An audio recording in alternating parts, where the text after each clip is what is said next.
very much. Sorry, Sheik, just before you go, thanks so much for this opportunity. We really appreciate it. Have you spotlit all of us?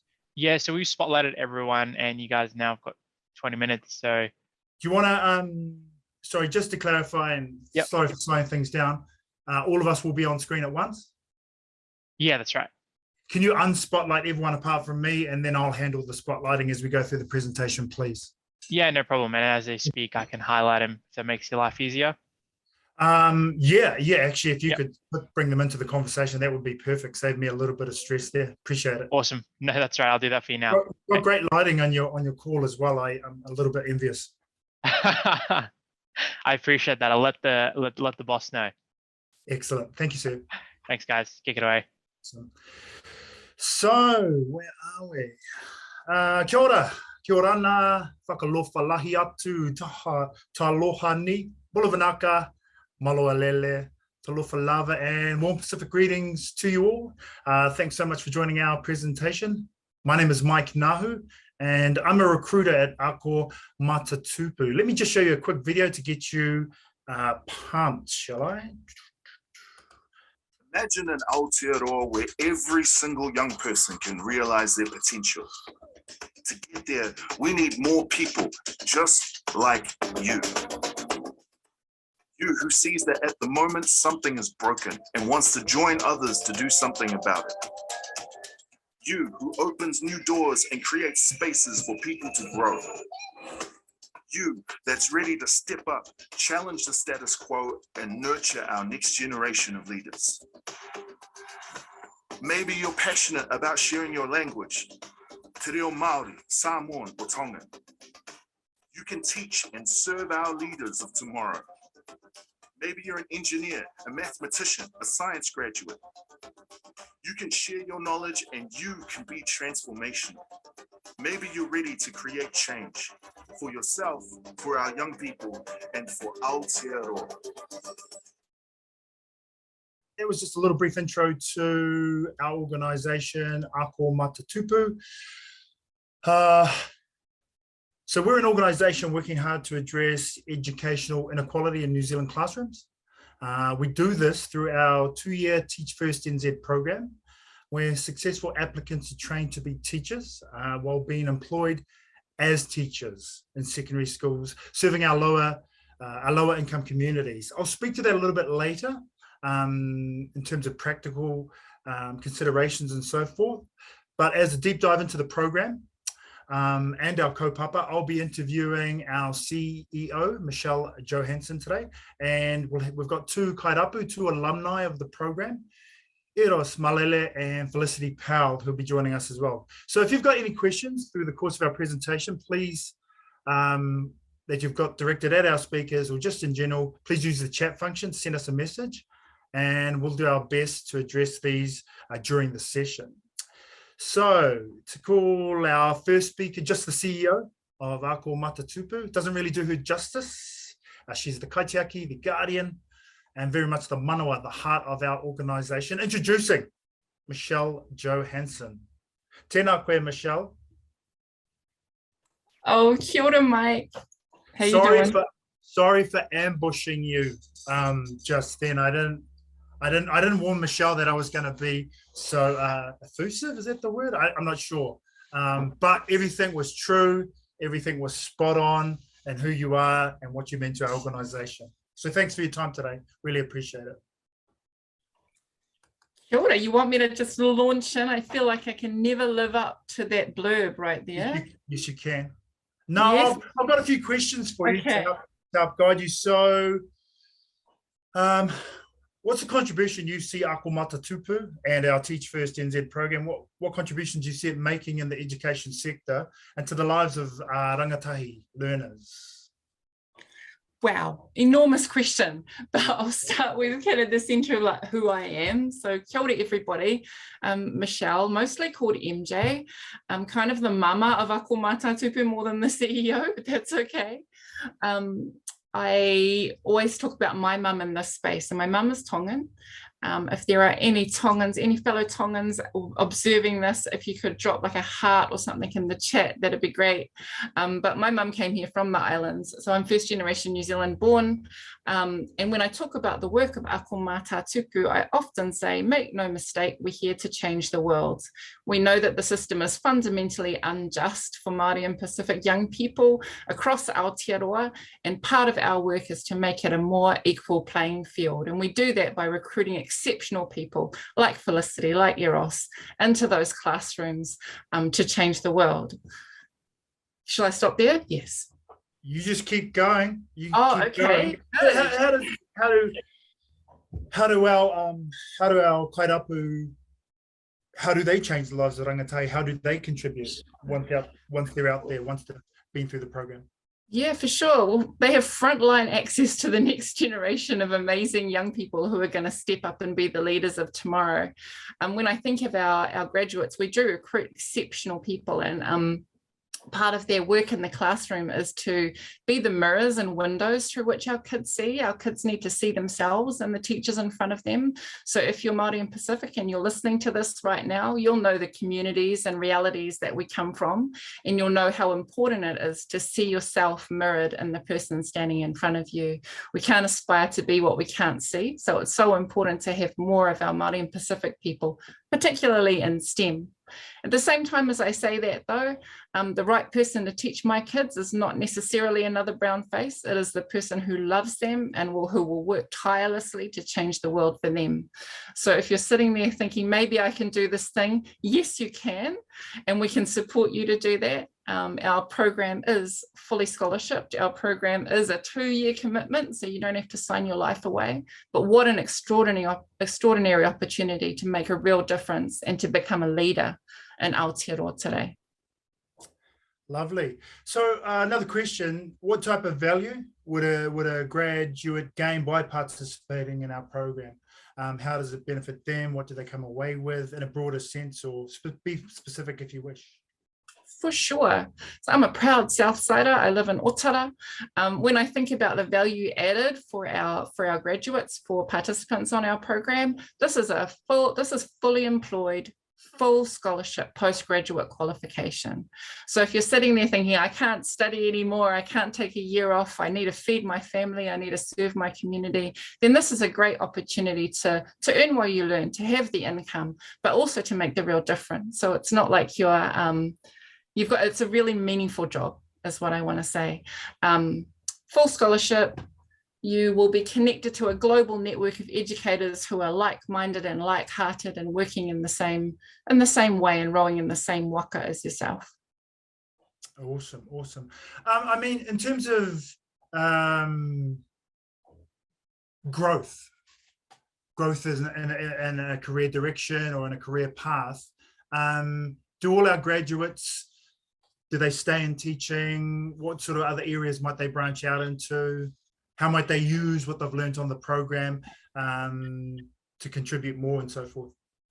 Absolutely. I think that, oh my gosh, nothing prepares you for the world like the classroom. Those kids are your best teachers. You're going to hear from some of our people soon about, I can see them smiling and thinking about how much their students taught them and how much they've grown in those 2 years on the program. You'll learn leadership, you'll learn humility, you'll have academic skills that you never knew you had. You'll learn oh gosh, you'll learn resilience. You'll learn how to be Indigenous led through our program. You'll learn what really matters. You'll learn what you're made of if you stand in this classroom for 2 years.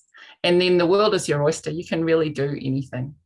So transferable, taking it any direction you wish, with real confidence and real leadership. Yeah, absolutely. Absolutely. Thanks so much. Stay on the line, caller. We will come back to you. I'm going to introduce our next speaker. It is Eros Malele. He is a 2019 graduate of the program, and he is currently a digital technology teacher at Aorere College. Tēnā koe, Eros. Thanks so much for joining us. No worries, all good. Really appreciate it, brother. You're sitting like some little shrunken little person there. I don't know if you know how to try. My little challenge is to try and position myself properly. Yeah, I'm one of those. I've been kind of doing that like while my window's been really small in the corner, just like slowly sliding to the left or to the right. Man, I'm you like, think I'd be a pro at this, with all of these lockdown classes, like trying to Well, put myself in the middle, but you it's would just think not working for me at the moment. everyone could center themselves, get rid of their head space and stuff, but I suppose we're all lifelong learners. Hard up. Let's go with it. Very much. Yeah, so thanks so much for joining us, Eros. How is the classroom at the moment? How's school? Oh my gosh, it's the best. I think term 1 was a little bit dicey with in terms of attendance and kids sort of being a little bit scared to come back to school, but we're right into it now. Term 2, everyone for the most part is back. All started with all our programs, all our courses and all that sort of thing, and all the kids are, despite everything that's happened in the last couple of years, they're really excited to be at school. Awesome. So it's been quite cool to work with these guys and build some cool things and do some cool stuff. Nice. So, yeah. And so what did you graduate as? What did you get your bachelor's in? Sorry, just to clarify. So I had a Bachelor in Science about, oh man, I don't want to say how long ago because that makes me feel old. Cool. But I majored in computer science. Sort of part way through that, because I was a little bit, when I left high school, I had no idea what I was doing. So I just jumped into this course that sounded pretty cool. Halfway through, I started a glazing apprenticeship as well. And I sort of balanced the two while I was finishing my degree. And so I finished that and then sort of continued with my apprenticeship while doing some sort of on the side tech jobs. Yeah. So that was my sort of uni background before I started at Teach First. Lovely. And so, Eros, I mean, what sort of impact has Teach First NZ, the program, had on you personally? Whether that be knowledge, whether that be skills or whatever. Yeah, I think from a practical sense, I really want to just emphasize this for those that are listening. It's really useful to be able to work while you're studying. And not just work a random job, but work in a job that's actually like, it sort of lines up with what you're learning. So you learn something on your term break course or whatever, and then you can try it straight away. And you don't have the burden of like, in the back of your mind, like, crap, like my power bill's due next month. Like, what the heck am I going to do there? Like there's like a little bit of headspace, I guess, to be able to really engage with the content, to really try things and not really be, so bogged down by life, I guess. Yeah, so there's I guess a real freedom, I guess, to really give things a good go while you're on this course. To really, like, you'll come across some really cool guys if you do jump on next year.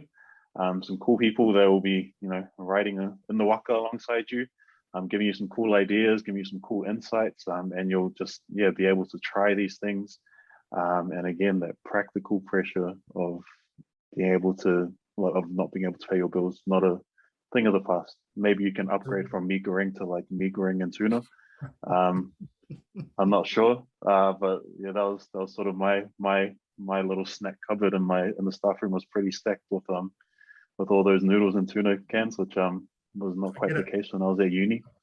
Yeah. Hey, so practically speaking, perfect. So how has participation in the program enabled you to be of service, whether that be in your school or in your wider community? How has that served you? Over the last little while, I've really, obviously, our goal is to serve our underserved communities, which I call home, Manurewa for me. And I've really found a lot of people that live in these communities, whether they be Pacific Island or Māori or whatever their background is, they see STEM subjects and STEM field jobs as something like a brainy subject or like a brainy job. And maybe the lingo is like, one of the words are massive or like whatever the case may be. But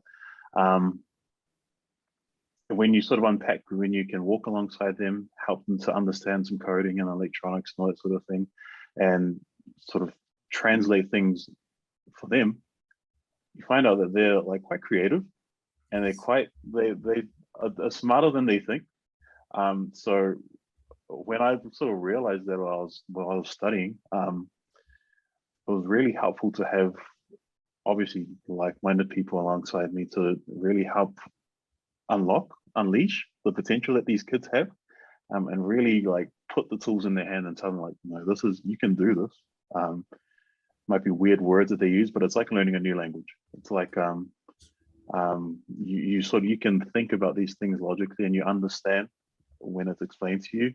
And once you sort of can speak the language for yourself, man, you've got the creativity, you've got the ingenuity, you've got everything inside of you to make it happen for yourself. So I'm still trying to figure that out in the last couple years, removed from the Teach First whānau, I guess, the whole journey and that sort of thing. But it's been such a cool journey. Absolutely enjoying it. And I'd like to think I'm doing at least my small part in just like giving these kids the tools that they need to really go for these jobs, to go for these careers, to be great, be awesome. Lovely. Thanks so much. Stay on the line, caller. Our next speaker is Felicity Powell. She is a 2020 Kairapu alumni, and she's currently working at Rocket Lab as education program lead, which sounds very exciting. Tēnā koe, Felicity. Kia ora koutou. I actually was in the same cohort as Eros. I'm 2000 C19. So yes, graduated the program in 2020, but I'm a C19 cohort. But lovely to meet you. Lovely to meet you for the first time. I've only just started with the organization, and I'm just meeting our alumni, our kairapu, and it's always really exciting to meet the personalities who make this awesome. I just realized. Sorry. Oh, sorry. My video is mirrored. Just 1 second. I'm just gonna unmirror it because yeah, there you go. Because I like to. There you go. Sorted. Got it. Left testing again. Testing. So let's get on to some important questions. Do you have any gossip about Peter Beck, founder and leader of Rocket Lab? Do I have gossip? I do. Unfortunately, I have so many, well, no, not gossip about Peter Beck. We're really fortunate, like working, doing the job that I do. I am really lucky that I get to hear about some things that honestly every single day is like pinch yourself. Like we're launching to the moon in a few in the next month, and that's something that's just like wild to me. And so there's a lot of really cool stuff, but unfortunately it's sort of like, as much as I try to communicate what we can communicate, and it's always available on our social media channels, I can't give you any gossip right now. But maybe after the I like the way you handled that question. I liked it. So just how has your participation in the Teach First New Zealand program, how did it prepare you for where you are now? I'm going to try not to get emotional because whenever I talk about my Ako Mātātupu journey, it's quite profound, because in the long and short of it is, this is possibly, no, not possibly, it is definitely the best thing that I've ever done in my life. And whilst it was also probably one of the most challenging things and awesome things that I've done in my life, it's the way that it has impacted me and continues to impact me in such a positive way is just so powerful. So my role at Rocket Lab is the education program lead, and Rocket Lab is a global space industry company. It's one of the leaders in the space industry, and so we're based in Aotearoa, New Zealand, but we also have offices in the United States and Canada. And so my role is kind of a handful of people who run and create education programs internationally. But the great thing is, because I'm grounded in Aotearoa, New Zealand, the way that I can do that through the lens that I'm doing it is through coming from the Ako Mātātupu program. And so one of the first things I've got to say is that when you work in tech and in education, you learn very quickly how few people who are working from private industry and are trying to create education solutions and outreach, very, very few of them actually come from working in the classroom. And that was something that I didn't anticipate. It's something I didn't really expect to be going into these spaces. And so many of the conversations I'm having, I know this sounds a little bit, I'm trying not to sound up myself, but it's just, I have almost an unfair advantage, because being really familiar with what is actually happening in our schools, because I've lived it and I have been there, and I'm fortunate enough to have this amazing whānau of people who I can tap into as well, to really just know what is actually going to serve our communities, rather than trying to just be solutionist and create things that we don't necessarily know will land. So that's like a very practical way that it has prepared me for this role, and it is quite literally my dream job. If we're going to talk about, there's a bunch of things that happened during my 2-year journey that really were part of the fact that I was working in a STEM subject. So we know that we've got a lot of different, so educational inequality is in a full state in New Zealand. I think we're still, according to the Internship reports in 2018, we were 33 out of 38. We've actually, I think we're still on a downward slide, particularly with our PISA scores. And so when you teach STEM in New Zealand schools and in schools in Aotearoa, you really understand that there is this desperate need and for these really innovative solutions. And so the amount of opportunities that are available to you, and also in obviously in the pandemic era, so after 2020, that the need has just grown for all of those innovative solutions. So you get to be part of some really amazing and exciting and hopeful things in actually what's quite a disruptive and an industry in crisis and a world in crisis. So kind of to feel like you are able to affect change in that way is really powerful. On a personal level, it's really hard to put this into words. My students continue to be the best teachers. My C19 whānau continue to be the best teachers that I've ever had. And so that's something that this has given me the resilience, it's given me the sense of humor, it's given me so many different things that I use all the time in my day-to-day life, in my role as education program lead for Rocket Lab. And you can probably imagine when you work for a company that literally builds things and launches things into outer space, the pace is pretty intense. And the teaching also prepared me for that as well, and put me into that frame of mind of continually learning, which is so important, because I think the best way that you can continue to grow is to continue to learn. You learn that from your students. If you're actually operating in an environment of Ako, when you're part of that teaching learning journey, then you're also learning how to learn all the time. That's kind of what teaching is for me anyway. Hey, thanks so much to all of our speakers today. We really appreciate you guys speaking from the heart and through your experiences. I've been given the old nod about, I used to be a stand-up comic once upon a time. They flash a red light from the back, and you just keep going until basically someone drags you off. I'll just go with some comments. Thanks, Sheik. You're such a good guy. I sort of got that sense from you straight away. If you're keen to join the movement, applications are open now. We've added some important links in the chat box, hopefully. If that all fails though, please just search our listing, here on Grad NZ, or to make it very simple, search Teach First NZ to access our website. We've got all our information, all our links. Don't be afraid to reach out and be part of a change movement. I'm pretty pumped. E noho rā, like and subscribe, fam. Thanks again to everybody who took part. Appreciate it. Kia ora.